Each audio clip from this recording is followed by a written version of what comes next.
कहानी शुरू होती है साल 2045 में एक लड़की एमा से, जो बचपन से ग्रेसफील्ड हाउस नाम के अनाथालय में रह रही थी। इस अनाथालय को एक महिला चलाती है जिसे सब मामा कहते हैं।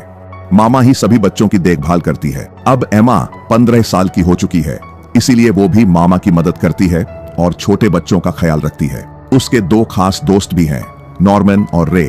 हर दिन बच्चे पढ़ाई करते और फिर गार्डन में खेलते थे, लेकिन वहां एक सख्त नियम था कि कोई भी बच्चा अनाथालय के गेट के बाहर नहीं जा सकता। सभी बच्चों की गर्दन पर नंबर का टैटू होता है जो उनकी पहचान होती है। 16 साल की उम्र पूरी होने के बाद बच्चों को वहां से भेज दिया जाता है। कभी कभी कोई छोटा बच्चा गोद ले लिया जाता है और आज छोटी कॉनी की बारी थी। सब लोग कॉनी को प्यार से अलविदा कहते हैं। बाहर की दुनिया देखने के लिए उत्साहित एमा और नॉर्मन एक दूसरे को चिट्ठियां लिखने का वादा करते हैं। जब हॉल खाली होता है तो एमा देखती है कि कॉनी अपना पसंदीदा खिलौना, एक खरगोश, भूल गई है। रे उससे बोलता है कि गेट की लाइट अभी भी जल रही है और अगर एमा जल्दी भागे तो समय पर जाकर वो खिलौना कॉनी को दे सकती है।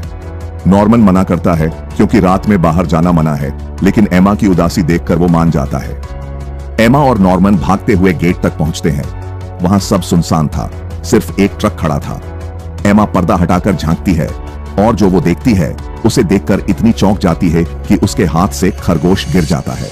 नॉर्मन उसके पास आता है और ट्रक के पीछे कॉनी को बेहोश पड़े देखकर घबरा जाता है। उसके सीने से एक अजीब सा फूल निकला हुआ होता है।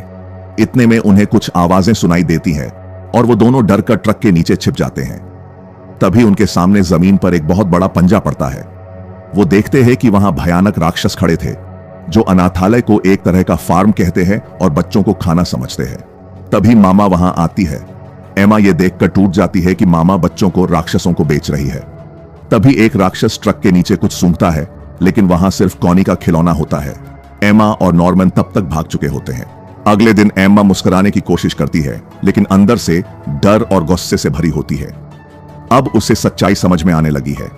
यह जगह कोई घर नहीं बल्कि एक मौत का घर है। अब एम्मा को सख्त नियमों की असली वजह समझ आ चुकी थी। उस रात के बाद एम्मा और नॉर्मन पहली बार गार्डन पार करते हैं, लेकिन सामने ऊंची दीवार देखकर निराश हो जाते हैं। अब वे तय करते हैं कि राक्षसों के लौटने से पहले अनाथालय से भागना होगा, लेकिन वे किसी बच्चे को पीछे छोड़ना नहीं चाहते। उन्हें यह भी नहीं पता कि सबको कैसे बाहर ले जाएंगे। नॉर्मन फैसला करता है कि जब तक कोई पक्का प्लान न बन जाए तब तक किसी और को सच नहीं बताएंगे। उसी समय अचानक बगीचे में शोर मचता है। एक लड़की रो रही होती है क्योंकि उसकी दोस्त जंगल में कई खो गई थी। मामा बिना घबराए एक अजीब सी मशीन जैसी चीज निकालती है और सीधा जंगल में चली जाती है। थोड़ी देर में वो उस खोई हुई लड़की को गोद में उठाकर वापस ले आती है। एमा समझ जाती है कि वो चीज बच्चों का लोकेशन बताती है। नॉर्मन अंदाजा लगाता है कि शायद उनके कानों में ट्रैकर लगा हुआ है। इसका मतलब मामा ने कुछ समय पहले उन्हें फेंस के पार जाते देख लिया था और ये डिवाइस दिखाकर उन्हें डराने की कोशिश की थी। कई रहस्यमयी बातों पर शक करते हुए रे अपने दोस्तों के पीछे जंगल में चला जाता है, जहां वे उसे सब कुछ बता देते हैं। रे भी उनके साथ भागने को तैयार हो जाता है, लेकिन उसका मानना है कि सबको साथ ले जाना बड़ा खतरा है, क्योंकि बाहर की दुनिया कैसी है कोई नहीं जानता। हो सकता है वहां भी राक्षस हों। तीनों तय करते हैं कि पहले सारी सच्चाई पता करनी होगी। वे लाइब्रेरी में कुछ किताबें ढूंढते हैं जो किसी विलियम मिनर्वा नाम के इंसान ने भेजी थी। छोटे फिल की मदद से उन्हें पता चलता है कि किताबों पर जो स्टैंप है वो किसी तरह का कोड है और हर किताब का कोड अलग है। रे ये भी समझ जाता है कि राक्षस बच्चों के दिमाग पर नजर रखते हैं, इसलिए मामा उन्हें इतनी पढ़ाई करवाती है। उसी दोपहर मामा सबको अपनी नई असिस्टेंट सिस्टर क्रोन से मिलवाती है। बाद में मामा उसे बताती है कि 3 बच्चों को सच्चाई का पता चल गया है। क्रोन घबरा जाती है क्योंकि नियम के अनुसार ऐसे बच्चों को तुरंत भेजना होता है, लेकिन मामा उसे रोक देती है और कहती है कि अगली डिलीवरी तक उन पर सख्त नजर रखनी होगी। अगले दिन एमा और उसके दोस्त छोटे बच्चों को चुपचाप खेल के बहाने ट्रेनिंग देने लगते हैं। सब ठीक चलता है, लेकिन तभी क्रोन आ जाती है और खेलने की जिद करती है। एमा नॉर्मन से कहती है कि दुश्मन पर नजर रखने का यही सही मौका है, लेकिन उन्हें नहीं पता कि क्रोन का भी एक सीक्रेट प्लान है। वो ग्रेसफील्ड की सच्चाई सुपीरियर्स को बताकर मामा की जगह लेना चाहती है। वो खुद को साबित करने की पूरी कोशिश करती है, लेकिन जल्द ही समझ जाती है कि ये बच्चे साधारण नहीं है। कुछ दिनों बाद नॉर्मन को शक होता है कि बच्चों में कोई जासूस है। अब वो सोचता है कि धीरे धीरे सबसे बड़े बच्चों डॉन और गिल्डा से सच बताकर शुरू करना चाहिए।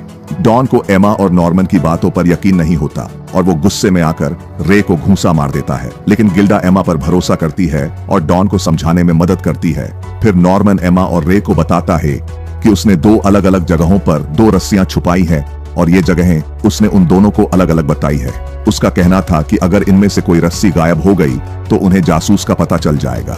अगले दिन नॉर्मन सबको चौंक कर कहता है कि असली जगह बदली गई थी और असली जासूस रे है। रे खुद ये मान लेता है और बताता है कि कई साल पहले उसने ही मामा को यह सौदा ऑफर किया था। सच्चाई जाने के बाद उसने खुद को जासूस बनने की पेशकश की थी और बदले में मामा ने वादा किया था कि वो उसे 16 साल की उम्र तक अनाथालय में रखेगी और बाहर की चीजें लाकर देगी।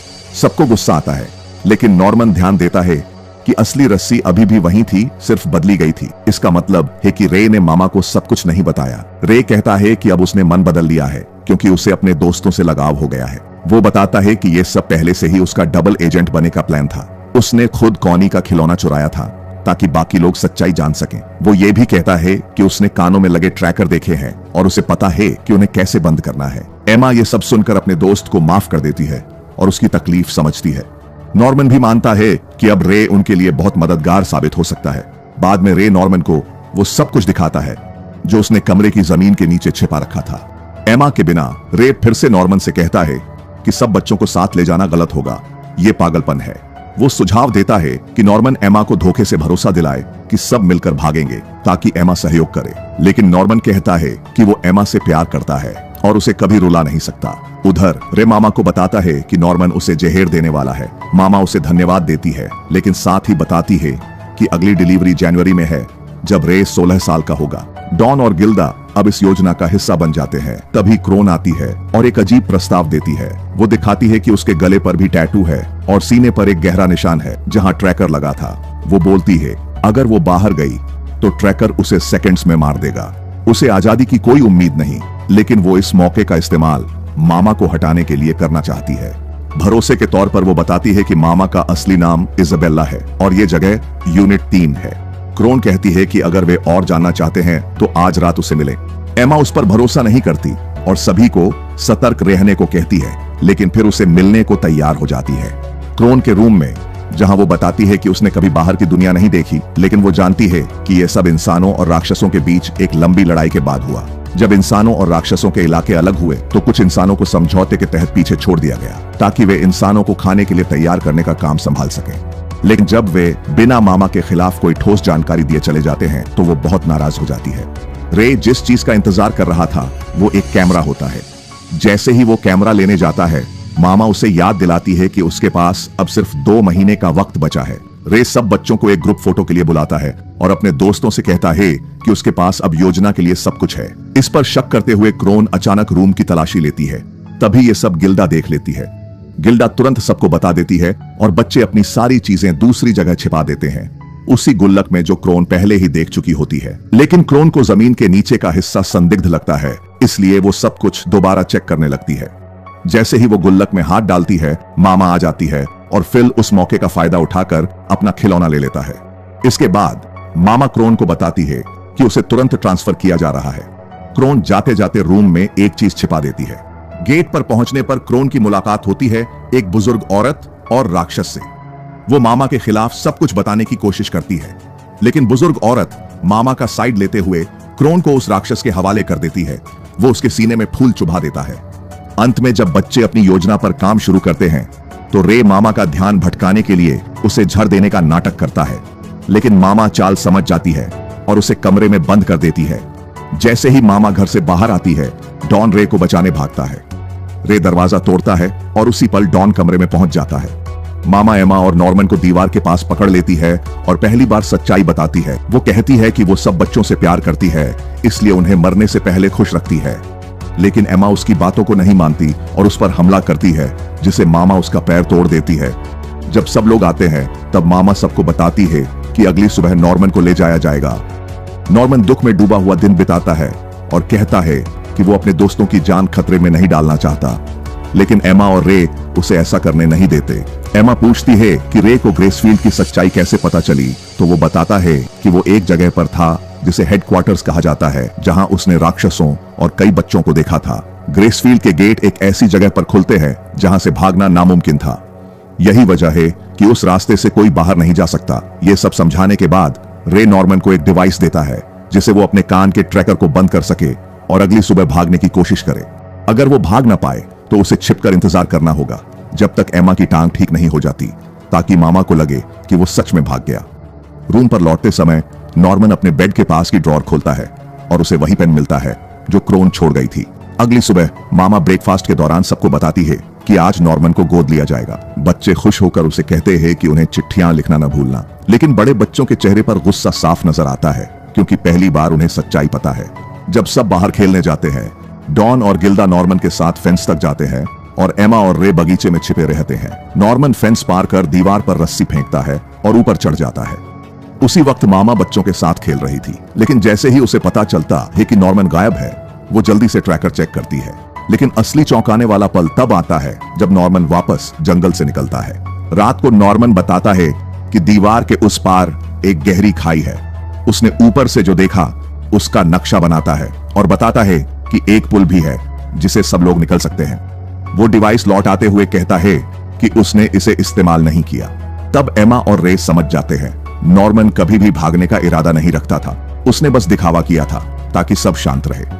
एमा ये बात नहीं मानती और उसके जाने से पहले उसे गिराकर रोती है।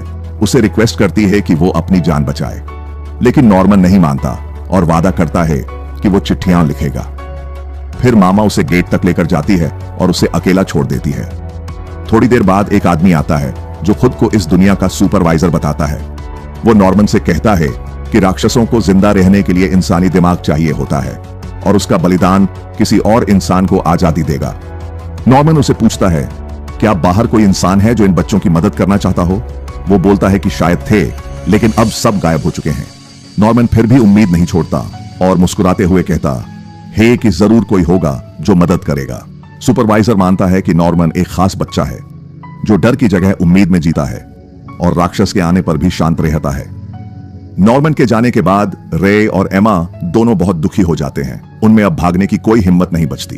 रे न्यूट्रलाइजर डॉन और गिल्डा को दे देता है और कहता है कि अगर उन्हें कोशिश करनी है तो करें, क्योंकि अब उसमें कोई उम्मीद नहीं बची। मामा एमा से मिलने आती है और बोलती है कि वो उसे प्रमोशन के लिए चुन सकती है। वो भी एक दिन मामा बन सकती है और राक्षसों का खाना बनने से बच सकती है। ऐसे में वो बच्चों की देखभाल करती रहेगी, जो उसका सबसे बड़ा हुनर है। एमा इस प्रस्ताव से हैरान होती है, लेकिन वो अपने दोस्तों को धोखा नहीं दे सकती। मामा को लगता है कि अब कोई भी भागने की कोशिश नहीं करेगा और उसकी योजना सफल हो गई। 2 महीने बीत जाते हैं। रे का बर्थडे आता है। उसी रात एमा, जिसकी टांग अब ठीक हो चुकी है, उसे मिलने आती है। काफी दिनों से वे खुलकर बात नहीं कर पाए थे, क्योंकि मामा हर समय नजर रख रही थी। अब दोनों मानते हैं कि उन्होंने हार नहीं मानी है। एमा बताती है कि उसने डॉन और गिल्डा को जरूरी काम सौंप दिए थे ताकि किसी को शक न हो। एमा कहती है कि वो अगले दिन दोपहर के खाने के वक्त भागने वाली है और सभी बच्चों को साथ लेकर जाएगी, लेकिन रे को यकीन नहीं कि यह काम करेगा। वो बोलता है कि मामा पहले से तैयार रहेगी। फिर वो एमा को अपनी योजना बताता है। रे का प्लान था वो अभी घर में आग लगा देगा ताकि मामा उलझ जाए और उसके सुपीरियर्स को यह सब इमरजेंसी लगे। वो एमा को यह सब बताते हुए पूरे डाइनिंग हॉल में पेट्रोल फैला देता है। आखिर में वो अपने ऊपर भी पेट्रोल डाल लेता है। रे माचिस जलाने ही वाला होता है और बाहर से आग लगती दिखती है। थोड़ी देर में अलार्म बजता है। मामा भाग कर आती है और ट्रैकर में देखती है कि रे आग के बीच में है। वो घबरा जाती है। बच्चे अपने कमरों से डरते हुए नीचे उतरते हैं। मामा गिल्डा से बोलती है वो बच्चों को बाहर ले जाए और खुद आग बुझाने का सामान ढूंढने जाती है, लेकिन आग बहुत फैल चुकी होती है। मामा चाहकर भी उसे अकेले नहीं बुझा पाती। फिर वो एमा को ढूंढने लगती है, लेकिन एमा गायब हो चुकी होती है। तब मामा को समझ आता है कि बच्चे पजामा में नहीं थे, जैसे उन्हें पहले से सब पता था। उधर सभी बच्चे अब तक जंगल में पहुंच चुके थे, जहां डॉन और गिल्डा ने सबके बैग छिपा रखे थे। रे भी उन बच्चों के साथ होता है। कुछ समय पहले एमा ने माचिस गिरने से पहले ही उसे बुझा दिया था। फिर उसने सभी बच्चों को बुलाकर एक नकली पुतला बनाया ताकि रे की जगह उसमें ट्रैकर लगाया जा सके और मामा को धोखा दिया जा सके। सबसे मुश्किल काम था रे के कान से ट्रैकर निकालना, लेकिन यही सबसे जरूरी था। जैसे ही सभी बच्चे दीवार की ओर दौड़ते हैं, एमा रे को बताती है कि पिछले 2 महीनों में क्या हुआ था। नॉर्मन ने गैस के डिब्बे देखकर पहले ही अंदाजा लगा लिया था कि रे आग लगाकर मामा को भटकाने की कोशिश करेगा। इसलिए उसने एमा को एक चिट्ठी छोड़ी थी जिसमें सारी जानकारी और प्लान लिखा था। बाहर से दुखी दिखने वाली एमा ने इस दौरान डॉन और गिल्डा के जरिए बाकी बच्चों को धीरे धीरे सब कुछ बताया और सबको तैयार किया। बहुत छोटे बच्चों को पीछे छोड़ दिया गया था, लेकिन एमा ने फिल को जिम्मेदारी दी थी कि वो उन्हें संभालेगा और जैसे जैसे वे बड़े होंगे वे फिर आकर उन्हें भी बचाएंगे। वहीं मामा बच्चों को पकड़ने निकलती है, लेकिन छोटे बच्चे उसे घेर लेते हैं और डर कर उसे चिपक जाते हैं। मामा उन्हें हटाने की कोशिश करती है तो वो अपने सीनियर अधिकारियों को बगावत की सूचना देती है और मदद मंगवाती है। इधर बच्चे दीवार के ऊपर पहुंच चुके थे।